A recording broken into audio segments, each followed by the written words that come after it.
네, 전국에 계신 유튜브 시청자 여러분 반갑습니다. 오늘 아침에는 여기 전주갑 우리 기독자유통일당 허성진 후보님을 찾아뵙고 지금 함께 인사를 나눕니다. 여러분들이 후원해 주시고 또 도와주셔서 이번 기독자유통일당이 꼭 성과를 거둘 수 있도록 우리가 지금 유튜브를 찍고 있습니다.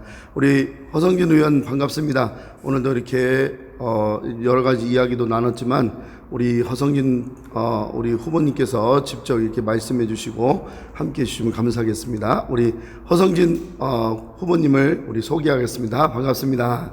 네, 반갑습니다. 안녕하십니까, 허성진입니다. 조금 소리 더 커지세요. 예, 안녕하십니까, 허성진입니다.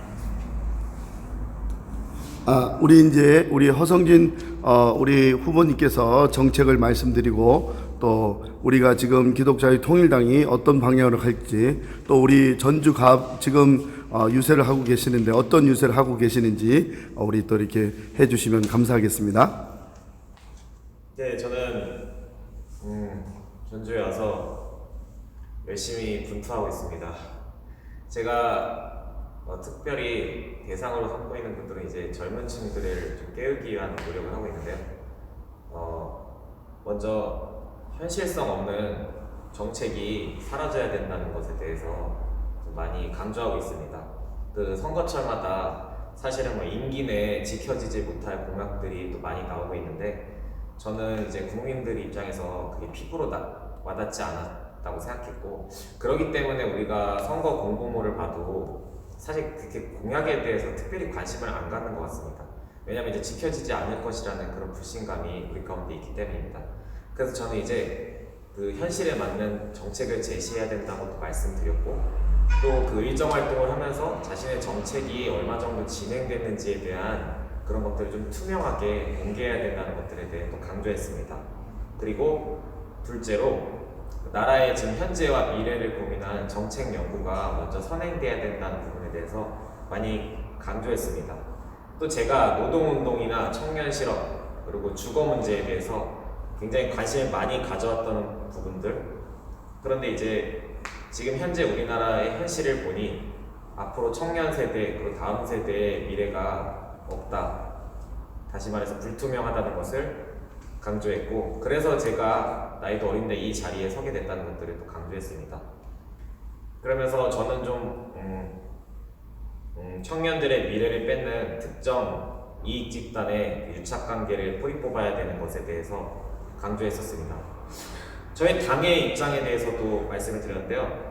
그 선심성, 현금살포 이런 정치적인 부분들 이게 우리 국민들의 당장 현재에는 그게 좋은 정책으로 보이지만 앞으로 미래를 절대 보장해 줄 수 없기 때문에 저는 그 부분들에 대해서 유권자분들이 좀 각성하기를 바라는 마음에서 그런 포퓰리즘 정책, 계획 없는 포퓰리즘 정책에 대해서 경계하시라고 말씀드렸고 또 북한의 3대 세습 체제를 청산하고 그리고 통일에 대한 우리가 비전과 청사진을 가져야 된다. 우리 남한 사회만 잘 사는 게 아니라 지금은 이제 또 잘 살 수가 없는 사회이기 때문에 통일을 그 유권자 여러분들께서도 남의 일이 아니라 내일이라고 생각하고 꼭 관심을 가지시길 바란다고 그리고 북한 동포들에 대한 그 인권에 대해 관심을 갖기를 간절히 바라는 마음에서 또 부탁드렸습니다. 그리고 또 전주는 교육도시입니다. 그래서 교육에 대해서 강조했습니다. 그 현재 교육 현장에서 올바른 역사관과 도덕관 그리고 성의식에 대한 그런 좀 편향적 교육이 이루어지고 있는 게 사실입니다.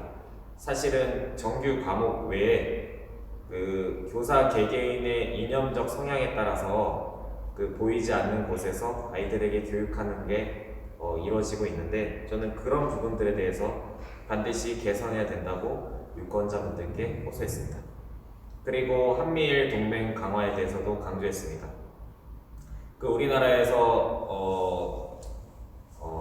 반일 감정 또 반미 감정 그런 것들이 이제 부추기는 그런 여론들이 있는데 사실은 개개인의 그 역사 그리고 과거 역사에서 사실 풀어야 될 부분들은 반드시 풀어야 된다고 생각합니다. 그리고 해결해야 할 부분은 해결해야 된다고 생각하면서도 또 우리가 미래지향적으로 국제관계학적으로 봤을 때 대한민국 우리의 조국이 잘 사는 방향 그리고 최고의 인류 국가로 거듭나기 위한 방안에서는 그 한미일 동맹이 정말 중요하다는 것을 강조했습니다.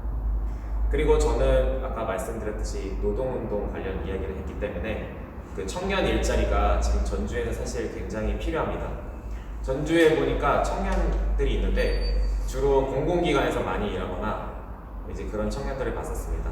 아니면은 주변에 있는 도시로 출퇴근할 청년들을 봤는데 저는 오히려 자신이 고향인 그 터전에서 자리 잡고 그 미래를 이렇게 향해 살아가는 게 맞다고 생각했었고, 그 호남 전체나 그 전주를 비롯해서 반기업 정서가 해소돼야 된다는 부분에 대해서 강조했었습니다. 그러니까 기업이 자유롭게 활동하지 못하면은 지역의 인구가 유입될 수도 없고, 따라서 그 발전을 기대할 수 없기 때문에 앞으로 전주가 살아가야 될 길이 바로 이것이다 라고 강조했습니다. 물론 기업이 들어옴으로 인해서 부작용도 있고 폐해에 대해서 걱정하시는 분들도 있지만, 그것에 대한 보완 정책은 우리가 반드시 연구해야 된다, 그 부분들을 강조했고, 그리고 노조 전체, 노조 본연의 임무에 대한 것도 강조했습니다. 노조는 대다수의 권익을 존중받지 못하는 근로자들을 위해서 일해야 되는데, 일부 특정 그 이익 집단의 그 행태 때문에 그 청년들의 그 일자리가 가로막힌 사실, 2014년 그 광주형 일자리를 예로 들어서 그 현재 상황과 대비해서 그것을 유권자분들께 호소했습니다. 그리고 교육특구 시대 전주에 대해서 말씀드렸습니다. 사실 계속 평준화 정책이 이루어지고 있는데, 평준화 정책이 그 교육도시 전주의 브랜드 가치를 떨어뜨렸다고 말씀드렸고, 오히려 자사고를 폐지하는 게 아니라 그런 자사고가 10개 이상이 생겨나야지 전주가 살 수 있다는 것들 강조했고, 반대급부로 그러면은 그것은 돈이 많은 사람들만 갈 수 있냐, 그렇게 의문하실 것에 대비해서 사실 교육 바우처 제도라는 것에 대해서도 설명해 드렸습니다. 우리가 사실 우리의 세금으로 학교에다가 실제로 수업료를 내고 있습니다. 우리는 무상교육을 받는다고 생각하지만 사실 우리의 세금으로 한 천여만 원 가량 1년에 사실 세금을 내고 있었습니다. 초등학교부터. 사실 그거를 이제 그 선택권을 학생과 학부모에게 이제 드리겠다고 약속을 드렸고, 그것을 통해서 사실 학원도 살 수 있게 되고 학교도 살 수 있게 되고, 학교도 이제 경쟁력 문제를 고민하게 될 것이고, 지금처럼 그게 앞으로 대한민국의 그 미래를 이끌어갈 것이라고 말씀드렸고, 마찬가지로 아까 자사고의 그 등록금 문제도 이 부분에서 해결될 수 있다는 것을 유권자분들께 강조드렸습니다. 네, 그리고 마지막으로는 이거는 거의 대부분 후보들의 공약인데, 완주군과의 통합을 통해서 전주광역시 승격에 대한 그 청사진을 제시했습니다. 사실 완주가 전주보다는 그 기업 환경, 그 인프라가 더 잘 구축된 면이 사실 있습니다. 그런데 이제 그 완주군 자체의 여론에서 그 통합을 반기지 않는 분위기가 있고, 사실 그거는 그 여러 가지 특정 집단의 이해관계와도 맞물려 있습니다. 그래서 해결책을 제시해 드렸습니다. 전주와 통합해서 광역시로 승격됐을 때의 그 장점을 완주 국민들에게 적극 홍보하고, 그리고 완주군의 선출직 공무원 분들과 정치적 협조를 이끌어내는 그 노력이 미흡했음을 인정하고, 그 강화하고 개선하기 위한 노력이 앞으로 필요할 것이라고 그렇게 말씀드렸습니다. 네, 한 가지 더 말씀드려도 되겠습니까? 네, 사실 저는 그 전남북도는 그 하면은 그 키워드가 농민이라고 생각합니다. 농사. 그래서 그 호남 평야를 저희가 뭐든지 공업단지로는 개발하는 것은 누구나 할 수 있는 공약이라고 생각하기 때문에, 그 호남 평야를 대한민국 그 식량 자급도를 높이기 위한 전략적 농업지역으로 만들겠다는 또 공약을 세웠습니다. 정말 쉽게 말씀드리자면 그 생산과 소비에 관해서 시장에 맡기는 겁니다. 그래서 이거를 우리가 증권 정보처럼 실시간으로 확인할 수 있게 돼서, 생산자는 당연히 소득 증대를 바랄 것이며 소비자는 안정적 가격을 바라기 때문에 이 생산자와 소비자가 동시에 만족할 수 있는 농산 유통의 그 선진화 정책에 대해서 이런 공약을 세웠습니다. 네, 감사합니다. 우리가 기독자유통일당으로 이렇게 지금 후보로 나오셨는데, 기독 자유통일당, 그러니까 기독인들이 이 일들을 해야 되는데, 전주는 좀 어떻습니까? 이게 기독인들의 어떤 퍼센트나 이런 것들이 좀 기독자유통일당에 대해서 이렇게 좀 실감하고 있는지, 아니면 좀 이렇게 많이 피부로 와닿는지, 아니면 그냥 무관심한지 좀 말씀 좀 해주시면 감사하겠습니다. 예. 전주는 사실 교회가 상당히 많습니다. 네. 그리고 기독교 역사가 굉장히 유서 깊은 곳이기도 하고 선교사님들과의 그 연관도 굉장히 깊은 도시입니다. 네. 그러니까 사실 저희가 정확히 알아야 될 부분은 저희 기독교가 한 1000여만 명 된다고 생각하시지만은 그분들에서 뭐 신앙관도 각자 다르시고 정치적 소신도 다르시고 또 그 중에 대다수는 교회가 정치적으로 어떤 관여하고 관심을 갖는 것에 대해 금기시 여기시는 분들도 굉장히 많이 계십니다.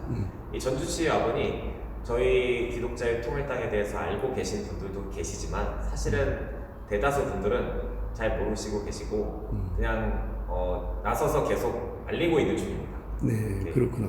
그 교회가 그 교회가 지금 정교 분리 원칙을 가지고 있는데, 사실 그 정교 분리 원칙은 그 국가가 교회를 탄압할 수 없고, 국가가 교회에게 세금을 올릴 수 없고, 국가에 있는 사람이 교회의 장이 될 수 없다라는 그런 정책인데, 지금은 그게 바뀌어서 교회가 정치하지 못하도록 이렇게 말을 많이 하거든요. 그런 부분에 대해서는 좀 어떻게 생각하시는지요?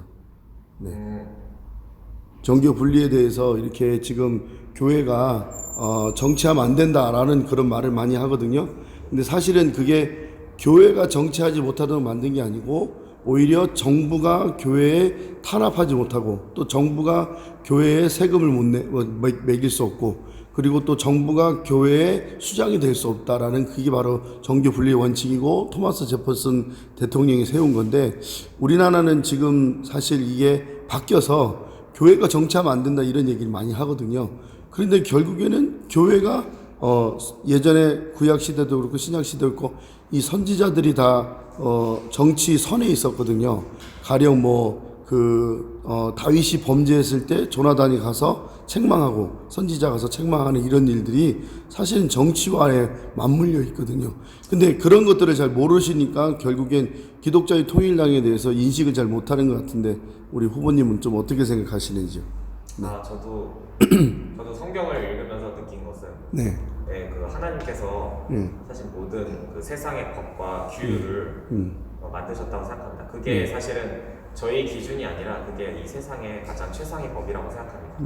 저희는 이제 그 질서에 따라서 살아야 되는 게 맞는데, 그리고 이제 그 지구상에 있는 대부분의 법도 거의 성경에 있는 그 원칙과 많이 유사한 점도 있다고 생각합니다. 결론은 사람에게 이렇게 해가 되는 법은 아니거든요. 유익이 되는 법입니다.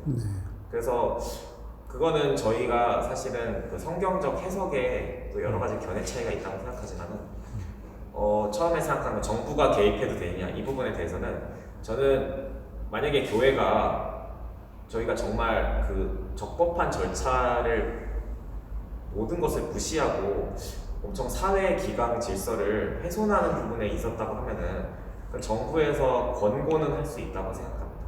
다만 그것을 어떤 강제적 방법이나 또 그 문제를 일으키는 것이 교회뿐만 아니라 뭐 다른 곳에도 있다고 생각하는데, 교회에만 그런다면 그 형평성에 문제가 있다고 생각합니다. 다만 지금은 그 법안이 굉장히 많이 상정되고 국회에서 또 교회에게는 사실 불리한 법들도 굉장히 많은 것이 사실입니다. 저는 먼저 그 기독자유통일당 혹은 기독교인으로서 국회에 입성하고자 하는 그 의도가 중요하다고 생각합니다. 내가 정말 국가에 대한 그 사명감과 애국심과 그다음에 지역 구민에 대한 그 봉사의 정신으로 그 법을 막기 위해서 국회에 진출하는가, 아니면 다른 뜻으로 진출하는가, 저는 그 개인의 양심에 맡기고 싶습니다. 네, 감사합니다.